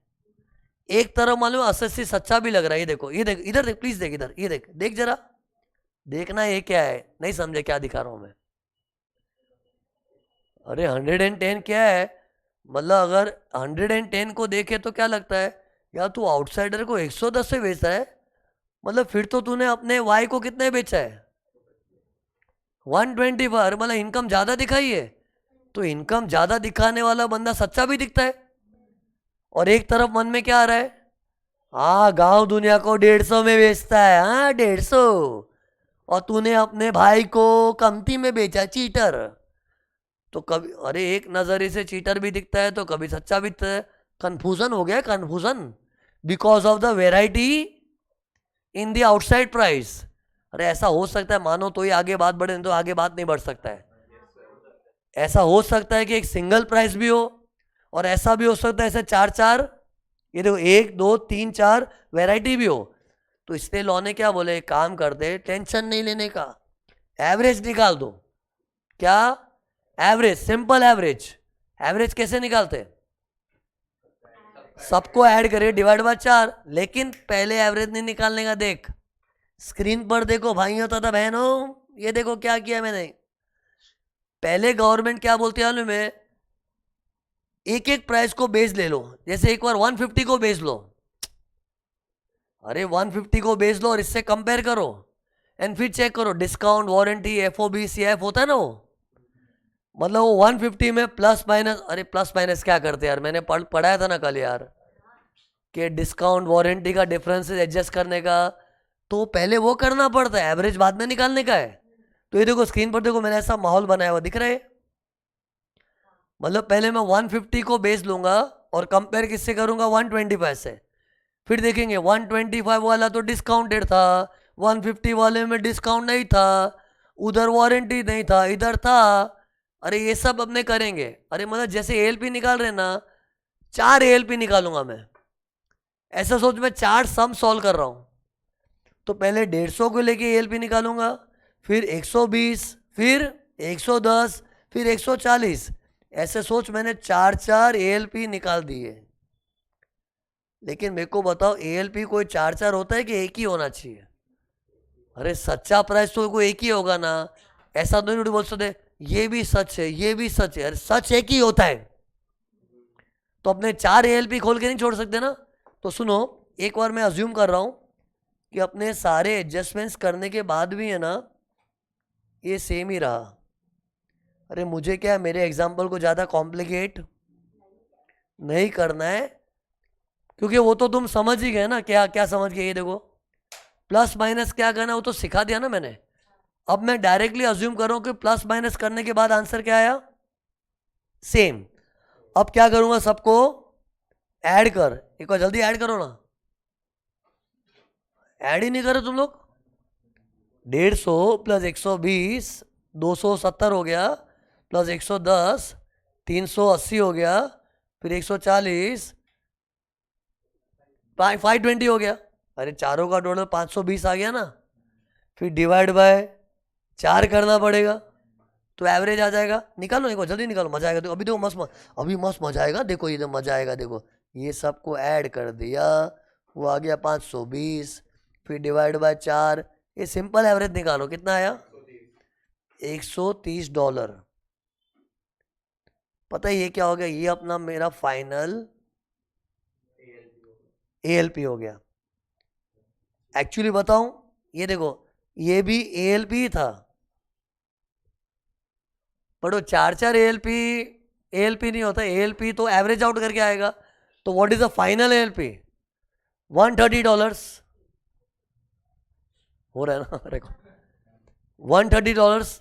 तो $130 तो फाइनल ALP। बस अभी खत्म, अब करो आगे क्या करना है। अरे सिंपल चीज है, इससे करो, टेंशन मत लो यार। अब क्या है, अब मुकाबला होगा। ये देखो किसके बीच में, $130 एक सच्चा प्राइस है। नालायक, किसको नालायक बोल रहा हूं, एक्स लिमिटेड को। तूने 125 दिखा है, शोन लेस, चीटर। कितने से शोन लेस, $5। और ये $5 तेरी इनकम में, ये देखो तेरी मतलब एक्स की इनकम में जोड़ा देंगे, है ना। ऐसा करते हैं ना हम लोग, ऐसा ही करते हैं ना। अभी एक कहानी में ट्विस्ट है, कभी भी एवरेज निकालने की नौबत है ना, एवरेज एवरेज, ये देखो एवरेज, तो थोड़ा बहुत डिफरेंस आता है ना, स्क्रीन पर देखो ये थोड़ा बहुत डिफरेंस आता है ना, तो गवर्नमेंट उसको चला लेती है। कौन से डिफरेंस का बात कर रहा हूं, देखो मैंने हाईलाइट किया है, 125 और क्या अमाउंट बोल, 130। इन दोनों के बीच में से हम लोग उसी को देख के उसको चीटर बोल रहे हैं ना। नालायक, तूने 130 के मुकाबले 125 दिखा, चीटर है। लेकिन लॉ क्या बोलता है कि कभी भी एवरेज का नौबत है, एवरेज। तो हम लोग थोड़ा बहुत डिफरेंस चला लेंगे।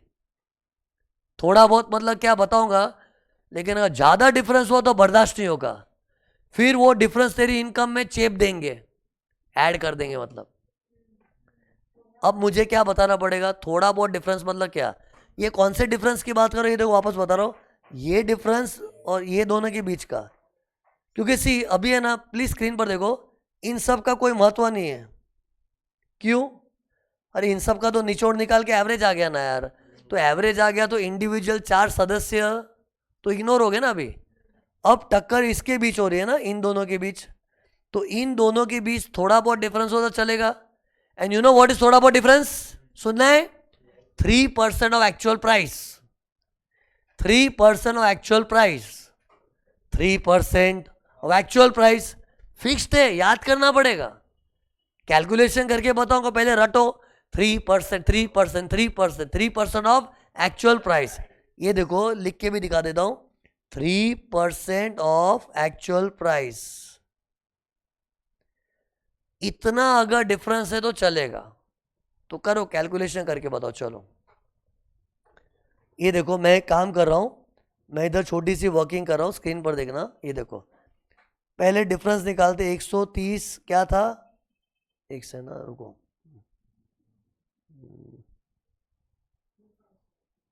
ये देखो दिख रहा है, 130 क्या था, एएलपी था, है ना। और एक्चुअल कितना है, मैं क्या सिखा रहा हूँ ना, 3% वाला नॉलेज कैसे यूज करना है। एक्चुअल कितना है, 125। फिर देखो डिफरेंस कितना आ रहा है, ये देखो डिफरेंस $5 का डिफरेंस है। हमें ये दिखना है कि डिफरेंस छोटा सा थोड़ा बहुत है तो चला लेंगे। चला लेंगे मतलब क्या, चला लेंगे मतलब क्या बताओ, क्या चलो। फिर उसका जो 125 दो से शो किया ना, सही है दोस्तों, ओके, कुछ इनकम में एड वैड नहीं करेंगे, ओके। बट वो थोड़ा बहुत हुआ था ना, तो सी मैंने क्राइटेरिया क्या बताया था, 3% ऑफ एक्चुअल प्राइस ना। तो एक सेकेंड ना, किधर गया मेरा रेड मार्कर, ये रहा देखो, 3% ऑफ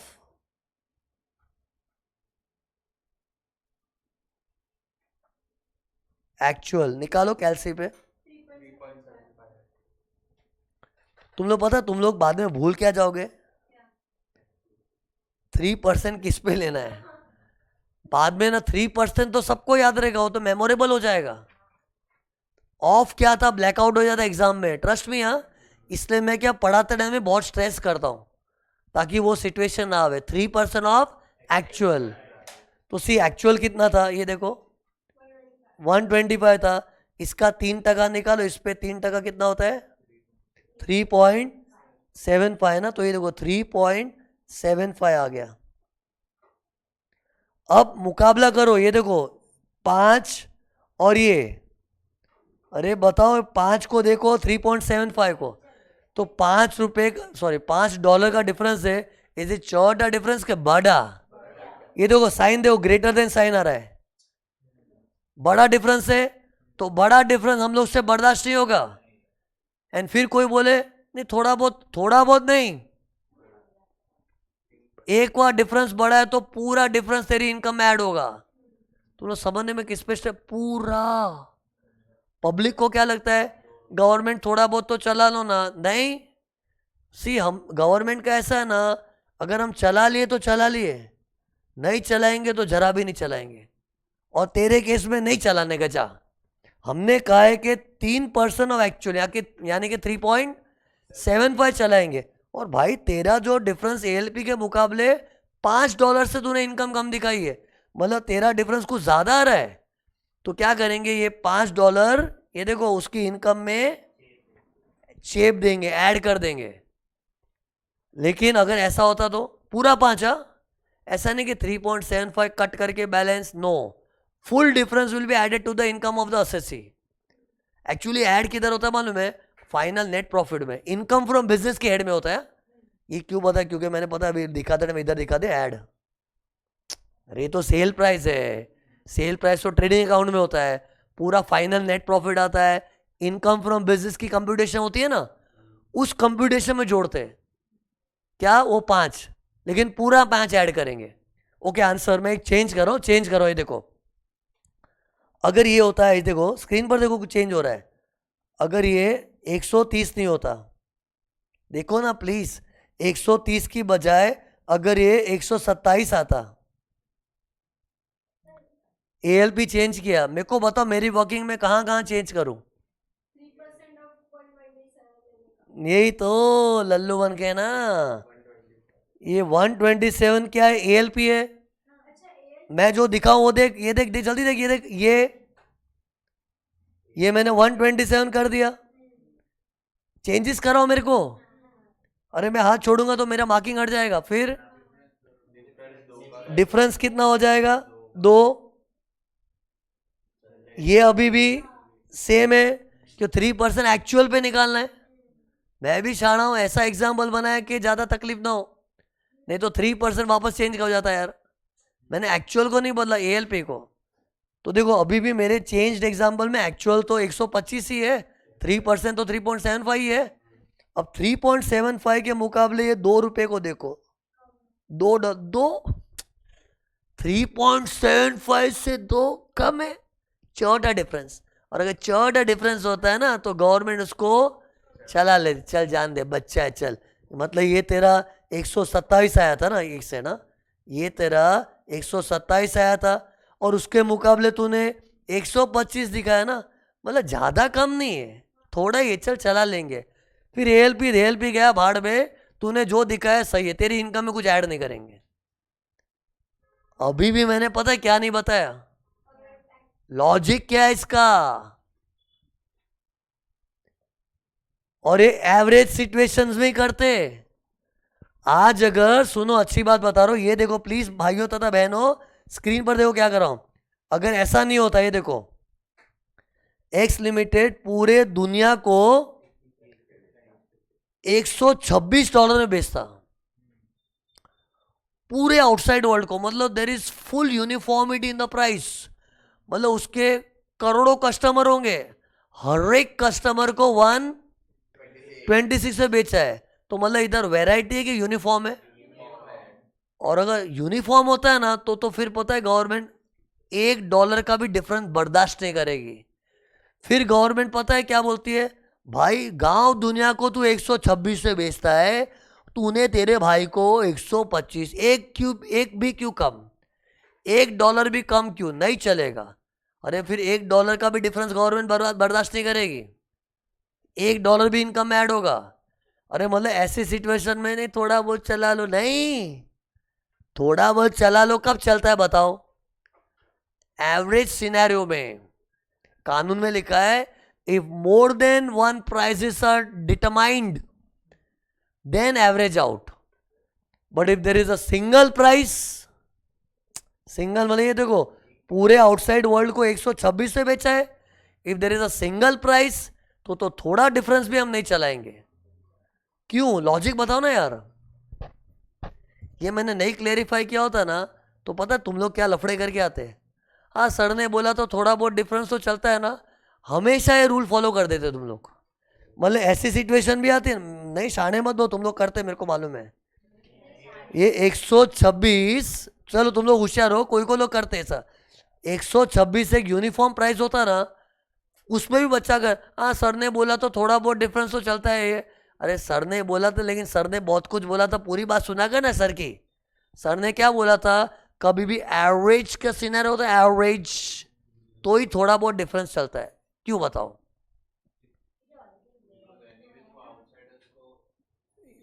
यस सी, जब आउटसाइडर में इतना प्राइस वेरिएशन है ना तो बोलते हैं ना असेसी को बेनिफिट और डाउट मिल जाता है। ये समझता है बेनिफिट और डाउट?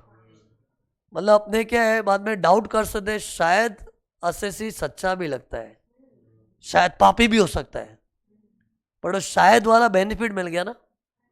सी जब 126 था ना, प्लीज देखो जल्दी, 126 तो ऐसा बोलते शायद सच्चा भी, शायद नहीं, चोर है वो, पक्का चोर है। पूरे जहां को 126 से बेचा है तो उसने अपने ही को 125 में क्यों, पक्का चीटर है। लेकिन ये कब, जब सिंगल प्राइस होता है तो।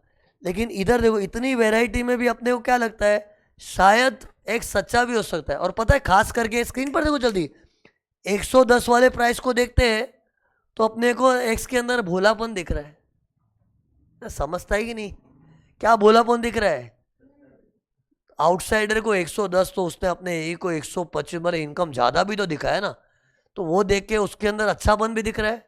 और 150 जैसे को देख के, अरे 150 के मुकाबले कमती में दिखा तो गलत भी लग रहा है। तो जब एसएससी को क्या हम लोग कॉन्फिडेंटली पापी नहीं बोल सकते ना, तो उसको बेनिफिट और डाउट मिलता है। इसलिए लॉ ने बोला चलो ये तो कंफ्यूज सिनेरियो हो गया, कंफ्यूज्ड, कि शायद एसएससी पापी भी हो सकता है सच्चा भी। तो ऐसे में लॉ ने क्या बोला, एक काम करते एवरेज निकालते, और एवरेज निकालने के बाद देखेंगे कि थोड़ा बहुत डिफरेंस है तो चला लेंगे। पहले ही हम लोग एवरेज निकालना मतलब क्या ना, एस्टिमेशन हो गया एक, 4 में से एवरेज आउट कर दिया, तो एवरेज आउट मतलब अंदाजन हो गया, अंदाजन। तो अंदाजा गलत भी तो हो सकता है। एवरेज हम कब बोलते हैं, अंदाज से इतना, तो अंदाजा गलत भी तो हो सकता है। इसलिए हमने क्या बोला, चलो उस अंदाजा जो है ना, अंदाजा स्क्रीन पर जो अंदाजा, उस अंदाजे के मुकाबले तेरा जो है वो थोड़ा बहुत डिफरेंस है तो चला लेंगे, बड़ा है तो नहीं चलाएंगे। अरे ये लॉजिक था, इसको पता है इंग्लिश से क्या बोलते हैं, सुन, इंग्लिश से बात करना आना चाहिए।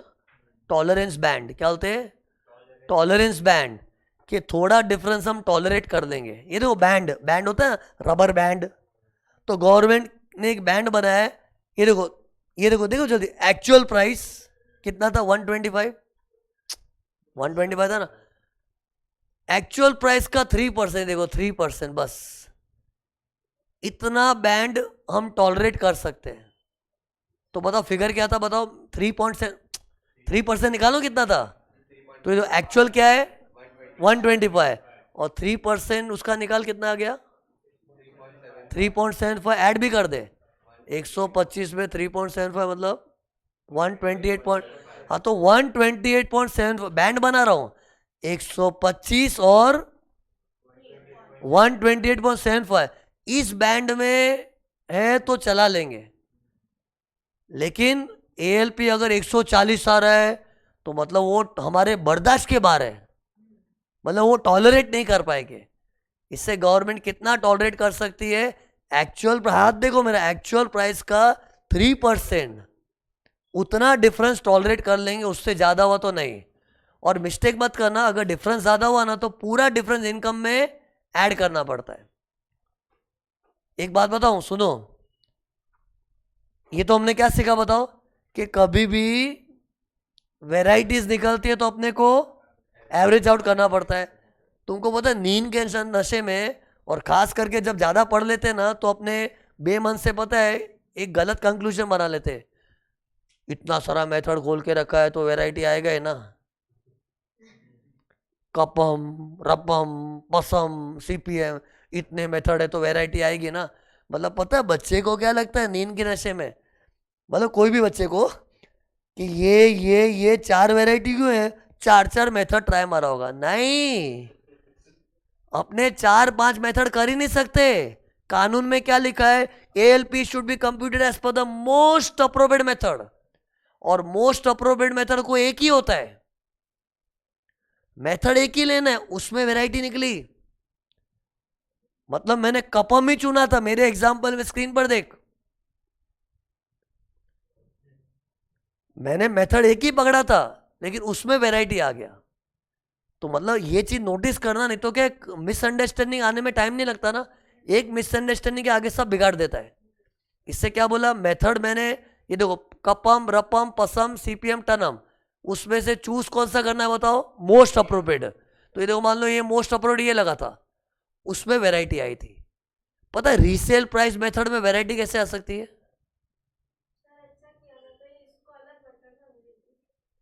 पता है ना मेरे को, मैं तो एक्सपीरियंस का ही फायदा होता है ना। मैंने मेरा एग्जांपल कैसे लेता हूँ मैं, ये पूरा चीज है ना एक कपम वाला मेथड ही लिया था। कपम में ही तो हम लोग क्या करते, आउटसाइड प्राइस को, ये देखो आउटसाइड सेलिंग प्राइस को बेस देके प्लस माइनस करते। तो आज ये कपम में हुआ है, कल ये रपम में भी हो सकता है। रपम में करके बताओ, ये देखो रपम की ड्राइंग भी पड़ी अपने यहाँ से, ये देखो रीसेल प्राइस मेथड में अपने किए थे ना ये देखो, ये इसका 20% जीपी मार्जिन निकाला था। इसको लेके वैरायटी बन सकती है कि वो सैमसंग के मोबाइल डीलर अपने को नहीं मिले थे। ये देखो ये, अरे मैंने क्या बोला, ये सैमसंग का मोबाइल का डीलर है ना, तो अपने आउटसाइडर भी सैमसंग के मोबाइल वाले ढूंढेंगे, ना मिले तो ओप्पो, वीवो, रेडमी, एमआई जो भी है, तो अपने अलग ब्रांड देखते हैं ना। लेकिन उससे वैरायटी आ गई। ये ओप्पो के फ़ोन की डीलरशिप में क्या है, 20% चलता है, वीवो में 22%, रेडमी में 18%। हो गया ना कन्फ्यूजन? और सब सही है, आखिर है तो सब आउटसाइडर लोग ही ना। अब सब मोबाइल की डीलर है और सबका रीसेल में मार्जिन कितना है वो वैरायटी आ रहा है ना। अरे तो क्या करेंगे, इधर देख जल्दी, ये देख, फिर है ना ऐसी वाली जो वर्किंग हमने की थी ना, अरे इधर तो 20% के हिसाब से किया था ना, ऐसा ही 20% से भी करो, 20% से, 18% से, इधर भी मल्टीपल्स आ सकता है, हो सकता है ना। फिर प्रॉफिट स्प्लिट मेथड देखना, सॉरी कॉस्ट प्लस मेथड देखना। ये इसमें क्या कहता है, डायरेक्ट कॉस्ट, इनडायरेक्ट कॉस्ट। ये मैंने बताया ये केमिकल बेचता है, केमिकल मार्केट में सब लोग 10% लोडिंग करते हैं, लेकिन कभी कभी कंफ्यूजन होता है, नहीं यार ऐसे तो 10%, लेकिन कोई कोई लोग 8% भी करते हैं, कोई कोई लोग 6% भी करते हैं। अरे स्टैंडर्ड जीपी मार्जिन में वेरिएशंस आ गया। कहने का मतलब क्या है, ये जो वैरायटीज खुल के निकलती है ना, हर मेथड में हो सकता है। इसलिए सी कंक्लूजन देखना, ये देखो लुक, सबसे पहले क्लैरिटी रखो, मेथड एक ही यूज करना होता है, और वो कौन सा, उसके लिए कानून ने बोला मोस्ट अप्रोप्रिएट। फिर जो मेथड चुना ना, उसमें वेराइटीज क्रिएट हो सकता है कि ऐसा भी हो सकता है, ऐसा भी, मतलब वेराइटी, मतलब 3-4 चीज अपने को सच लग रही है, फिर एवरेज आउट करना पड़ता है। और उसमें भी लेस देन 6 वेराइटी हुआ ना, क्या बोला, लेस देन, तो ही ये मेथड सीखना है, करना है जो अभी सिखाया था। 6 और मोर वेराइटी आता है ना, वो अगले लेक्चर में जाएगा, अभी भी चल रहा है। मतलब मेरे एग्जाम्पल पे प्लीज देख ले, कितनी वैरायटी थी, 1 2 3 4, 4 ही वैरायटी था ना, मतलब 6 से कम था ना, तो ऐसा करो। लेकिन अगर मैंने जोश में ऐसा एग्जाम्पल बना दिया होता ना, इधर 4 के बदले 7 वैरायटी है, तो मैंने अभी जो नॉलेज दिया ना वो यूज ही मत करना। उसका थियरी अलग है, रेंज कॉन्सेप्ट, क्या बोलते हैं उसको, रेंज कॉन्सेप्ट, ये बाद में आने वाला है। तो इन शॉर्ट सुनो, एक मस्त चीज बता रहा हूं, ये देखो, इतना ये देख लो फिर चले जाओ। ये देखो लुक, एक सेकंड,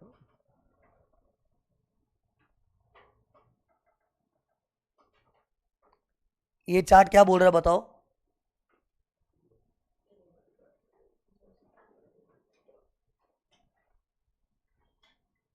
देख देख के समझना, इससे कुछ सिखाने ऐसा नहीं है। ये देखो क्या लिखा है, एएलपी निकालने वालों पहले तो मोस्ट अप्रोप्रिएट मेथड यूज करो। ऐसा मत करो सब मेथड ट्राई मार लो, फिर सर गवर्नमेंट ने एवरेज का सिस्टम निकाला है। अरे मैं बताऊं, सच्ची बता रहा, गलत फहमी हुई, मैं एग्जैजरेट नहीं कर रहा हूं। अभी इधर एग्जाम्पल भी था और पास्ट में भी काफी बैचेस में हुआ है। तो ये मत सोचो सब मेथड ट्राई मार फिर एवरेज, ऐसा नहीं है रे। सब मेथड ट्राई करे तो आंसर अलग ही आने वाला है, लेकिन सब नहीं कर सकते ना। ये देख क्या लिखा है, एक ही मेथड चुनना है, मोस्ट अप्रोप्रिएट को एक ही मेथड होता है। अब उस एक मेथड में आगे देख क्या लिखा है, अगर एक ही प्राइस डेवलप हो रहा है तो एएलपी इज सिंगल प्राइस, लेकिन अगर मल्टीपल प्राइसेस आ गया, मतलब मेथड एक ही था, उसमें वैरायटी निकल गई, तो आगे देख क्या लिखा है चार्ट में, लेस देन 6 वैरायटी है, ये 6 का रूल फिक्स्ड है, 6 फिक्स, 6 फिक्स। तो एरिथमेटिक मीन निकालना पड़ता है, जो मैंने किया था, चारों को ऐड करके डिवाइड बाय 4 किया था ना, और उसमें टॉलरेंस बैंड का कॉन्सेप्ट जो मैंने सिखाया था 3% वाला। लेकिन अगर मल्टीपल प्राइसेस में 6 और मोर वैरायटी आ गया, मतलब यही मेरे एग्जाम्पल में प्लीज देखो, 4 के जगह 7-8 वैरायटी आती ना, तो देख क्या लिखा है इधर, देख मीन के बदले मीडियन आ जाएगा, रेंज कॉन्सेप्ट। ये चीज मैंने सिखाई नहीं है, बाद में सिखाऊंगा, ओके। तो आज के लिए इतना काफी है, लेक्चर खत्म।